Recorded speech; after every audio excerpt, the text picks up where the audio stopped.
आऊज़ुबिल्लाहि मिनश्शैतानिर्रजीम बिस्मिल्लाहिर्रहमानिर्रहीम। अस्सलामु अलैकुम टू एवरीवन। तो आज के लेक्चर में हम 3D QSAR जो 3D एनालिसिस के बारे में स्टडी कर रहे थे प्रीवियस लेक्चर में, उसी को ही कंटिन्यू करेंगे। और ये हमारा मेडिसिनल केमिस्ट्री के कोर्स का जो है वो फाइनल लेक्चर होगा, जिसमें हम जो है वो कॉम्फा को डिस्कस कर चुके थे। अब हम कॉम्सिया की तरफ जो है वो मूव करेंगे, ठीक है। तो हमने यही बात की कि बेसिकली हमारे पास कॉम्फा जो है वो एक स्टेटिस्टिकल एनालिसिस टूल है 3D QSAR मॉडल को प्रेडिक्ट करने का।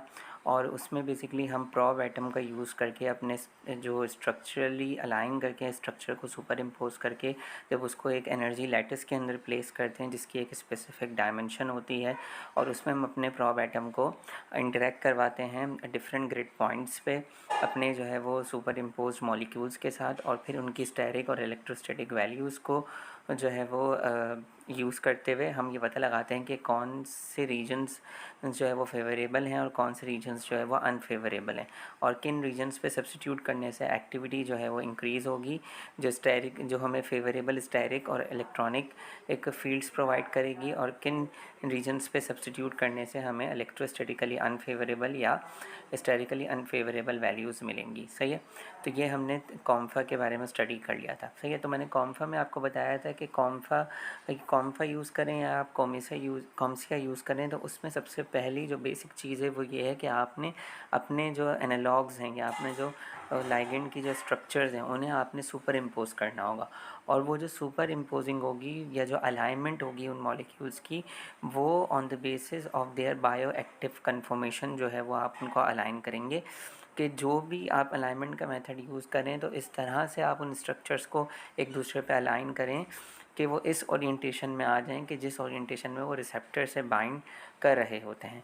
कि जैसे यहाँ पर मैंने आपको जो है वो एक एग्जांपल पिक्चर से जो है वो इलस्ट्रेट करके जो है वो शो करना है कि यहाँ पर अगर आप देखें तो ये जो है वो मैंने आपको एक इलस्ट्रेशन दी है कि आपका ये मॉलिक्यूल ए है, ये मॉलिक्यूल बी है, ये मॉलिक्यूल सी है।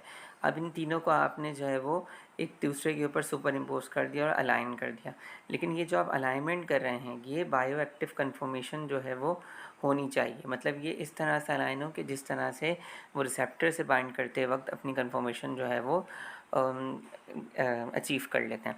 अब अलाइनमेंट के भी डिफरेंट टाइप के मेथड्स होते हैं। या तो आप template base alignment method use करेंगे, जिसमें आप एक मॉलिक्यूल को रेफरेंस मॉलिक्यूल ले लें और उसी से ही फिर आप कंपेयर करें अपने नेक्स्ट मॉलिक्यूल को, और उनके पार्ट्स को एक दूसरे से जो है वो कंपेयर करें और टेम्पलेट बेस अलाइनमेंट करें, जैसे यहाँ पे आपको पिक्चर में इलस्ट्रेशन जो है वो शो हो रही है। सही है। उसके बाद हमारे पास टेम्पलेट बेस अलाइनमेंट के बाद हमारे पास फार्माकोफोर बेस अलाइनमेंट भी होती है। ये आपका कंपाउंड नंबर 8 है, ये कंपाउंड नंबर 13 है, ये कंपाउंड नंबर 22 है। अब तीनों में अमाइन ग्रुप मौजूद है, तीनों में जो है वो फ्लोरोफिनाइल रिंग मौजूद है, तीनों में जो है वो कार्बोक्सिलिक एसिड ग्रुप मौजूद है। तो इन मतलब फंक्शनल ग्रुप की बेसिस के ऊपर या बेसिक स्ट्रक्चर स्केफोल्ड की बेसिस के ऊपर भी आप उन्हें अलाइन कर सकते हो। अलाइनमेंट करके इस तरह से सुपर इम्पोजिंग आपको जो है वो मिलेगी इन कंपाउंड्स की। इसके अलावा आप फील्ड बेस इस अलाइनमेंट भी कर सकते हैं कि कंपाउंड के अराउंड जो फील्ड मौजूद है उनकी बेसिस पे भी आप उसे अलाइन कर सकते हैं। जैसे यहाँ पे इलेक्ट्रोस्टैटिक फील्ड मौजूद है, स्टैटिक फील्ड मौजूद है, उनकी बेसिस के ऊपर भी आप कंपाउंड की अलाइनमेंट जो है वो कर सकते हैं। इसके अलावा मूवमेंट बेस अलाइनमेंट भी हो सकती है कि कंपाउंड को आप एक दूसरे के क्लोज लेके आए और जहाँ पर वो एक दूसरे को सुपर इम्पोज कर दें मूवमेंट के बाद, उसकी बेसिस पे भी आप अलाइनमेंट कर सकते हैं। रिसेप्टर इंटरेक्शन बेस अलाइनमेंट भी हो सकती है, जैसे यहाँ पे शो हो रहा है कि डिफरेंट पोजेस जो हमने डॉग किए हैं उनकी बेसिस के ऊपर भी उन्हें अलाइनमेंट कर सकते हैं, जिनसे वो स्पेसिफिक रिसेप्टर के पार्ट से जो जो ग्रुप बाइंड कर रहा है उनको उसकी बेसिस पे अलाइनमेंट कर दें। इसके अलावा एक्सरे क्रिस्टल स्ट्रक्चर की बेसिस पर भी अलाइनमेंट जो है वो हम कर सकते हैं। जैसे फिनाइल 1 इमिडाजोल है, फिनाइल 2 इमिडाजोल है, फिनाइल 4 इमिडाजोल है, कि तीनों में इमिडाजोल रिंग तो मौजूद है लेकिन position of the nitrogen atom जो है वो डिफरेंट है। तो इसकी बेसिस के ऊपर भी आप उसे क्या कर सकते हैं, अलाइनमेंट कर सकते हैं। लेकिन जो भी आप अलाइनमेंट करेंगे वो जो है वो बायो एक्टिव कन्फर्मेशन की बेसिस पे करेंगे, कि जो भी आप मॉलिक्यूल्स को सुपर इम्पोज करेंगे वो मॉलिक्यूल्स जो है वो बायो एक्टिव कन्फर्मेशन के अंदर होनी चाहिए। अगर वो जो है वो बायो एक्टिव कन्फर्मेशन के अंदर नहीं होंगे तो आपका QSAR मॉडल जो है वो अनप्रिडिक्टेबल होगा और उसमें जो है वो एरर्स आना शुरू हो जाएंगे। सही है। तो कॉम्फा जो होता है बेसिकली वो आपके पास होमोलोगस एनालॉग्स के लिए आप इस्तेमाल करते हैं, मतलब जिनके स्ट्रक्चर एक दूसरे से क्लोजली रिलेटेड होते हैं, सही है। और कॉम्फा की कुछ ना कुछ जो है वो लिमिटेशंस हैं। सबसे पहली लिमिटेशन कॉम्फा की ये है कि उसमें आपको बहुत सारे डिस्क्रिप्टर्स यूज़ करने पड़ते हैं। क्रिस्टल लैटिस का साइज़ आपने स्पेसिफिक रखना पड़ता है, और वहाँ पर आप हाइड्रोफोबिसिटी प्रॉब नहीं यूज़ कर रहे, हाइड्रोजन बॉन्डिंग प्रॉब नहीं यूज़ कर रहे, उसमें आपको हाइड्रोजन बॉन्डिंग वैल्यूज़ नहीं मिल रही, हाइड्रोफोबिसिटी वैल्यूज़ नहीं मिल रही, और उसमें आप एक specific cut off value use कर रहे होते हैं कि फॉर सपोज़ आपने एक स्टेरिक की कट ऑफ वैल्यू सेट कर दी कि आपके पास जो भी आपका मॉडल होगा, मतलब फॉर सपोज आपने स्टेरिक की कट ऑफ वैल्यू रख दी कि 0.002 से जो ज़्यादा वैल्यूज़ आएंगी आप उनको कंसिडर नहीं करेंगे। तो यहाँ पर इस टाइप के एरर्स जो है वो आपको मिलते हैं, और समटाइम्स मॉलिक्यूलर अलाइनमेंट में भी आपको एरर्स जो है वो आ रहे होते हैं। तो कॉम्फा की जो है वो लिमिटेशंस को ओवरकम करने के लिए कॉमेसा जो है वो डिज़ाइन किया गया। कंपैरेटिव मॉलिक्यूलर सिमिलैरिटी इंडेक्स जो है वो बेसिकली आपके पास इसका जो है वो फुल फॉर्म है, और ये जो है वो बेसिकली आपके पास मॉलिक्यूलर सिमिलैरिटी की बेसिस के ऊपर जो है वो क्या कहते हैं, आपके पास आपको स्टेरिक, इलेक्ट्रोस्टैटिक, हाइड्रोफोबिक और हाइड्रोजन बॉन्डिंग प्रॉपर्टीज़ की वैल्यूज़ कैलकुलेट करके देता है, और QSAR मॉडल को जो है वो प्रेडिक्ट करता है, सही है। और इसमें हम क्या करते हैं, इसमें बेसिकली हम अपने मॉलिक्यूल जो होते हैं डेटा सेट के अंदर उनको जो है वो कंपेयर कर रहे होते हैं बेसिकली अपने प्रॉब एटम के साथ, और प्रॉब एटम्स के डिस्टेंस की बेसिस के ऊपर जो है वो हम यहाँ पर जो है वो कंपैरिजन करते हैं और सिमिलैरिटी चेक करते हैं अपने एक कंपाउंड की। यहाँ पे इसलिए इसका नाम क्या है, सिमिलैरिटी की इन्वॉल्वमेंट जो है वो आ जाती है, सही है। और यहाँ पर बेसिकली हम क्या करते हैं, यहाँ पर हम डिस्टेंस कैलकुलेट करते हैं। सिमिलैरिटी जो आ रही होती है ग्रिड पॉइंट्स की, यानी कि प्रॉब एटम ने डिफरेंट कंपाउंड्स के साथ जब इंटरेक्ट किया तो कहाँ हमें सिमिलर डिस्टेंस मिल रहा है डिफरेंट कंपाउंड्स की इंटरेक्शन पे between the probe atom and the atoms of the molecule, जो हमने प्रॉपर्ली अलाइन किए हैं उस डेटा सेट पे। और मतलब एक मॉलिक्यूल ने जो है वो प्रॉब एटम के साथ एक स्पेसिफिक डिस्टेंस किया, और दूसरे मॉलिक्यूल ने दूसरी पोजीशन पे प्रॉब एटम के साथ वही डिस्टेंस हमें शो कर दिया। तो यहाँ पर उनको हम गैदर करते हैं on the basis of mutual similarity index, और यहाँ पर हम डिस्टेंस डिपेंडेंस कैलकुलेशन जो है वो बेसिकली कर रहे होते हैं। यहाँ पे इंटरेक्शन बेस्ड कैलकुलेशन नहीं होती, यहाँ पे डिस्टेंस डिपेंडेंस कैलकुलेशन होती है। और यहाँ पर हम मॉलिक्यूलर प्रॉपर्टीज़ को कैलकुलेट करने के लिए गॉसियन टाइप फंक्शंस जो है वो यूज़ कर रहे होते हैं, गॉसियन पोटेंशियल्स का यूज़ कर रहे होते हैं। गॉसियन पोटेंशियल का यूज़ करने का फ़ायदा ये होता है कि हमें स्मूथ वैल्यूज़ मिलती हैं, और जो हमें स्लोप मिलता है वो ढलान की तरफ नहीं जाता, उसकी स्टीपनेस हमें नहीं मिलती, और यहाँ पर कोई कट ऑफ वैल्यू नहीं होती, कट ऑफ लिमिटेशन नहीं होती। यानी कि जो लॉन्ग रेंज डिस्टेंसेज होते हैं हम उनको भी कैलकुलेट कर लेते हैं, और यहाँ पर जो है वो बेसिकली हमारे पास हम गॉसियन टाइप पोटेंशियल का इस्तेमाल करके लॉन्ग जो हमारे पास क्या कहते हैं डिस्टेंसेज होते हैं लॉन्ग रेंज, उनको भी कैलकुलेट कर लेते हैं। तो कॉम्सिया एक अपग्रेडेड वर्जन है कॉम्फा का, सही। कॉम्फा में लॉन्ग रेंज डिस्टेंसेस को कैलकुलेट नहीं कर पाते, वहाँ पे हाइड्रोजन बॉन्डिंग प्रॉब इस्तेमाल नहीं करते, हाइड्रोफोबिक बॉन्डिंग प्रॉब इस्तेमाल नहीं करते, और वहाँ पर सिमिलैरिटी बेस इंडेक्सिंग नहीं होती, वहाँ पर डिस्टेंस बेस कैलकुलेशन नहीं होती। यहाँ पे डिस्टेंस बेस कैलकुलेशन होती है, गॉसियन टाइप फंक्शन फॉर्म इस्तेमाल कर रहे होते हैं हम, उसका ग्राफ हमारे पास स्मूथ आता है, और यहाँ पे हाइड्रोफोबिक कैरेक्टरिस्टिक और हाइड्रोजन बॉन्डिंग प्रॉपर्टीज़ भी हम कैलकुलेट कर लेते हैं कॉम्सिया के अंदर, सही। कॉम्सिया का एडवांटेजेस क्या है, कॉम्सिया का एडवांटेजेस ये है कि हम यहाँ पे गॉसियन डिस्ट्रीब्यूशन सिमिलैरिटी इंडेक्स इस्तेमाल कर रहे होते हैं। तो जो कॉम्फा में अनएक्सपेक्टेड चेंजेस आ रही थी बेसिकली आपके पास वो यहाँ पर नहीं आती, और यहाँ पर बेसिकली आपके पास जो प्रॉब एटम इस्तेमाल करते हैं उसकी कोई लिमिटेशन नहीं होती। जैसे कॉम्फा में लिमिटेशन थी कि सिर्फ हम स्टेरिक एक और electrostatic potential field probe atom use कर सकते हैं, लेकिन यहाँ पर हम hydrogen bonding in probe atom भी यूज़ कर सकते हैं और हाइड्रोफोबिक प्रॉब एटम भी यूज़ कर सकते हैं, और उसकी वैल्यू भी निकाल सकते हैं। तो यहाँ पे हम स्टेरिक वैल्यू भी निकाल सकते हैं, इलेक्ट्रॉनिक वैल्यू भी निकाल सकते हैं, हाइड्रोजन बॉन्डिंग वैल्यूज़ भी निकाल सकते हैं, और हमारे पास हाइड्रोफोबिक बॉन्डिंग वैल्यूज़ भी निकाल सकते हैं। और यहाँ पे हम सॉल्वेंट इंट्रोपिक इफ़ेक्ट्स भी मालूम कर सकते हैं हाइड्रोफोबिक प्रॉब को यूज़ करके, सही है। कॉम्फा का जो कॉन्टोर मैप मिलता है उसमें सिर्फ हमें ये पता चलता है कि हम मॉलिक्यूल्स को अलाइन करके हम ये पता लगा सकते हैं कि कौन कौन से मॉलिक्यूल के फेवरेबल रीजन्स हैं जो वो रिसेप्टर के साथ इंटरेक्ट कर सकते हैं, और कौन कौन से अनफेवरेबल रीजन्स हैं जो रिसेप्टर के साथ इंटरेक्ट अगर करेंगे तो बायोलॉजिकल एक्टिविटी को डिस्टर्ब करेंगे। लेकिन कॉम्सिया के जो कॉन्टोर मैप्स होते हैं वो हमें स्पेसिफिक पार्ट्स को हाईलाइट करके देता है लाइगेंड का, कि ये पार्ट जो है वो फेवर करेगा इस पार्ट की या इस ग्रुप की, जो है वो बेसिकली आपके पास मौजूदगी होना ज़रूरी है मॉलिक्यूल के अंदर, जो उसको डिज़ायर्ड फिज़ियोकेमिकल प्रॉपर्टीज़ इस जो है वो फेवर करेगी और जो है वो बेसिकली आपके पास उसको फेवर करेगी बायोलॉजिकल एक्टिविटी परफॉर्म करने के लिए। यानी कि कॉम्फा में सिर्फ हमारे पास जो है वो अलाइनमेंट करके हम पता लगा सकते हैं कि भाई ये मॉलिक्यूल फेवरेबली इंटरेक्ट करे रिसेप्टर के साथ और ये मॉलिक्यूल अनफेवरेबली इंटरेक्ट करेगा। लेकिन कॉम्सिया में हमें स्पेसिफिक ग्रुप के बारे में पता चल जाता है कि इस स्पेसिफिक ग्रुप का मौजूद होना उस मॉलिक्यूल में ज़रूरी होता है कि वो फेवर उसकी फिज़ियोकेमिकल प्रॉपर्टीज़ जो है वो डिज़ायरेबल हैं, जो कि उस लिगैंड को फेवरेबल बना रही हैं जो है वो बायोलॉजिकल एक्टिविटी परफॉर्म करने के लिए। सही है, इसीलिए हम इसको मोर ऑथेंटिक मेथड जो है वो ले रहे होते हैं 3D QSAR मॉडल डिज़ाइन करने के लिए। और यहाँ पर हम जो है वो बेसिकली स्ट्रक्चर के स्पेसिफिक पार्ट्स को यूज़ करते हुए जो है वो मॉडल को डिज़ाइन करते हैं और जो कि उसकी बायोलॉजिकल एक्टिविटी के लिए क्रूशल होते हैं। ऑल फीचर्स को हम यूज़ कर लेते हैं कॉम्सिया के अंदर, तो ये इसका एक एडवांटेज है। सही है।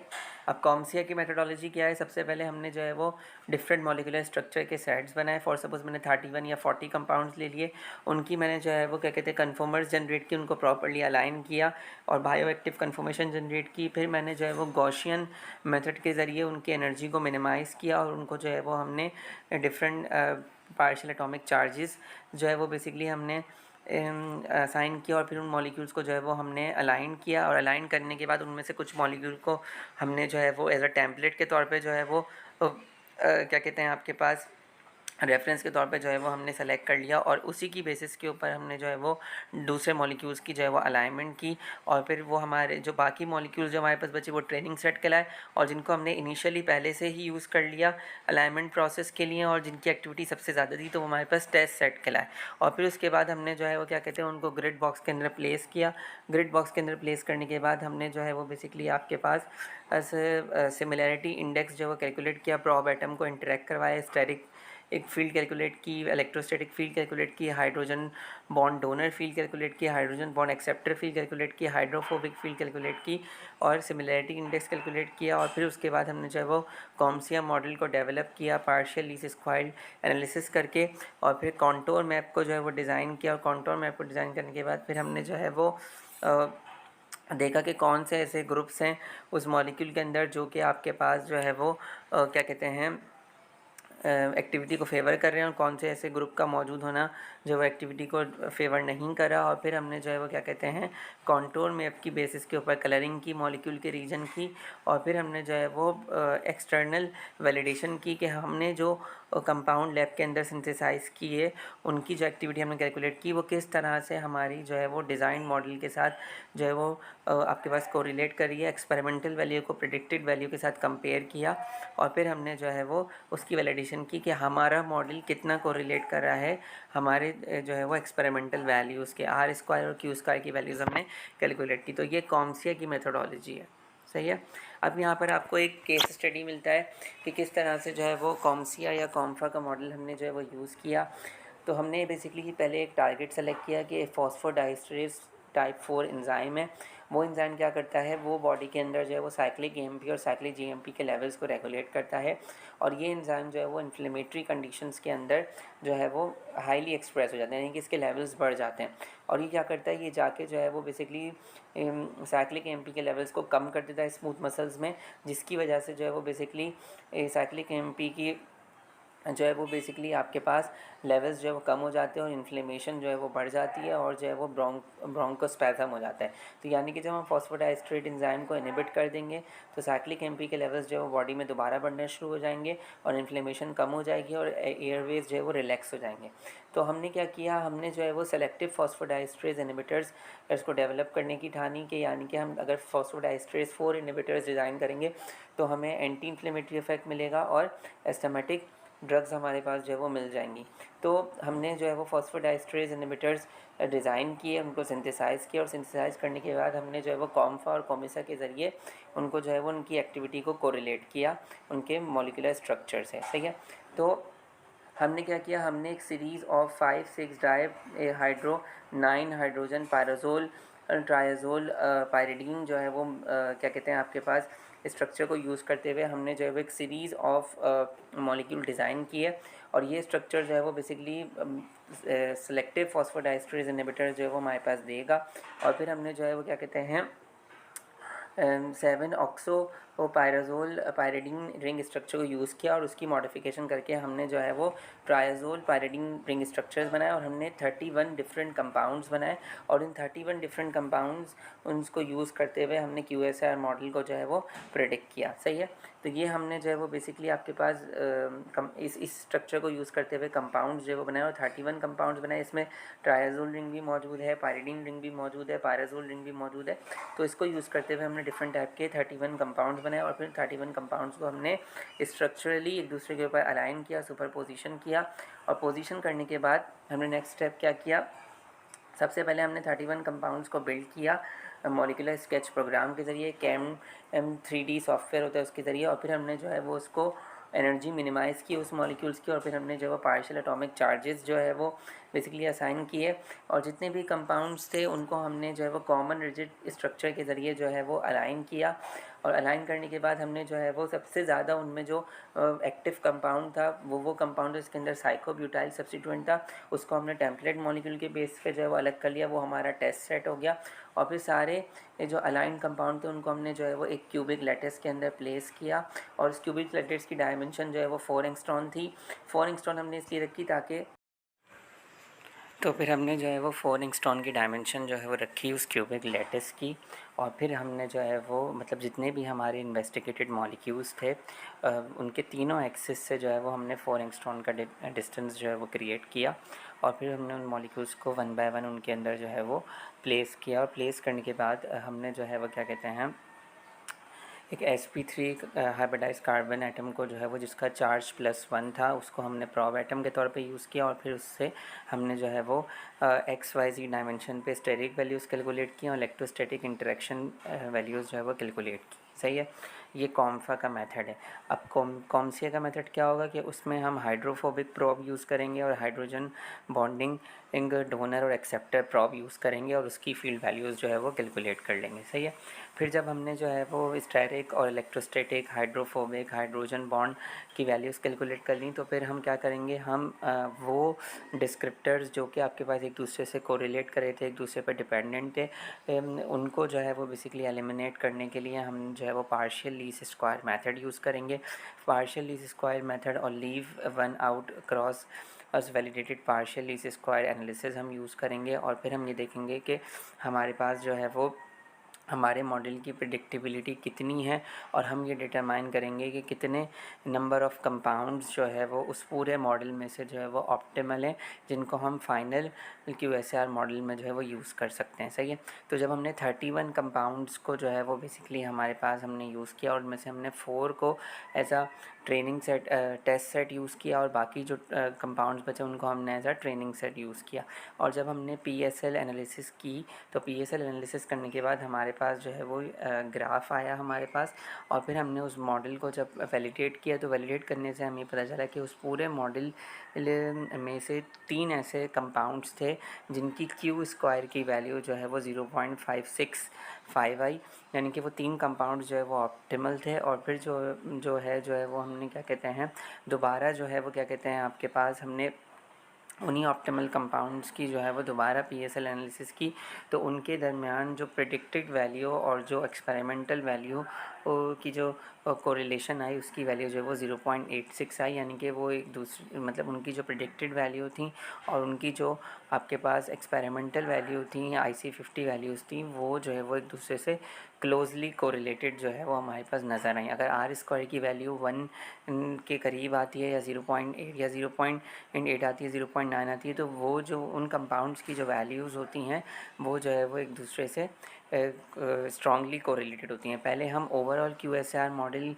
की वैलिडेशन करते हैं जिसकी वैलिडेशन जो वो Q² वैल्यू से आती है। Q² वैल्यू और जो है वो 0.5 से जो है वो अबव होनी चाहिए। अगर वो 0.5 से जिन कंपाउंड्स की वैल्यू 0.5 से अबव आएगी वो कंपाउंड जो है वो उस पूरे मॉडल में से ऑप्टिमल QSAR ऑप्टिमल कंपाउंड्स होंगे। और उन ऑप्टिकल कंपाउंड्स को फिर हम जो है कंपोनेंट्स को फिर हम फर्दर जो है वो क्या कहते हैं आपके पास ऐसे कोरिलेट करते हैं। और अगर R² की वैल्यू और जो है वो बेसिकली आपके पास 1 से ज़्यादा आती है, तो उसका मतलब ये है कि हमारा जो QSAR मॉडल है उसके अंदर जो कंपाउंड्स हैं उनकी जो लॉग IC50 वैल्यू जो हमने लैब में सिंथेसाइज़ करके निकाली है वो एक्सपेरिमेंटल वैल्यू, और जो हमने QSAR मॉडल के ज़रिए प्रेडिक्ट किए वो एक दूसरे से जो है वो स्ट्रांगली कोरिलेट कर रही है। तो इस तरह से हम जो है वो हम अपने QSAR मॉडल को डिज़ाइन करते हैं, जैसे यहाँ पे मैंने आपको एग्जांपल से समझाया।